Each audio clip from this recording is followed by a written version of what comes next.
My dad was a single dad. When I watched the movie Boys in the Hood, before there was Furious Styles, there was James Johnson. My dad was my barber, my coach, my cook, the disciplinarian, the money man. And he was just this very, very, very strong reference to manhood. This blue collar guy, worked for General Motors for 30 years.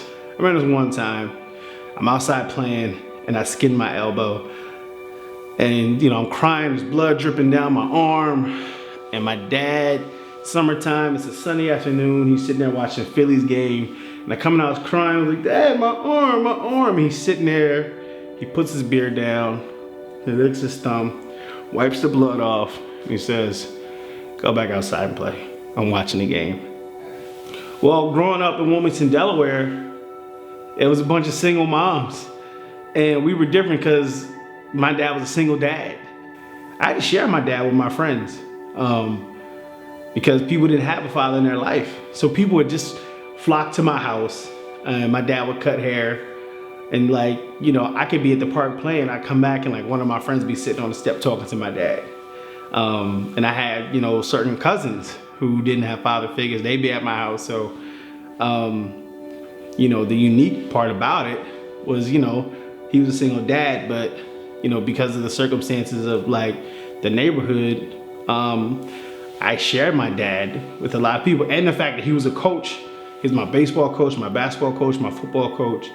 So, every season, my dad was a dad, an extended dad for 20 other people. Still to this day, people call him Coach James, right? So at the apex of my parents' separation, I came home from fifth grade. In fifth grade, I got 5 F's and 2 D's.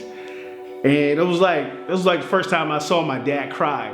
And he was like, hey, I'm doing everything I can to hold his family together.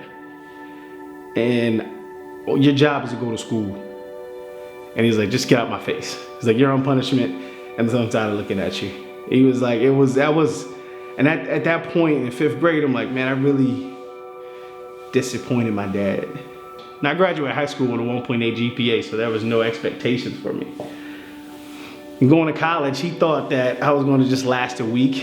And when I finished my master's, he was just like, man, I thought you was going to be here for a week. And look at you now. You just got your master's. He's like, my dad doesn't say he's proud of me, but I know he is. But that's one of the times in his life he told me that he was very proud of me.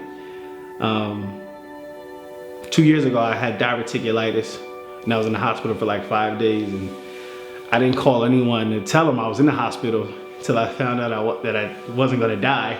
I called my dad, and he was the first person I called. And just going back to what I said, he was always there to take away the pain. And my dad doesn't drive, and he got on the first plane smoking, and he came down here just to be by my side. And that right there just, that meant a lot to me. Here I am, 35 years old, and my dad's at my side just to make sure that I was okay and he could put his hands on me. And it was a fine balance of that toughness and also giving you that tender loving care from a man's standpoint, because that's different from a female standpoint.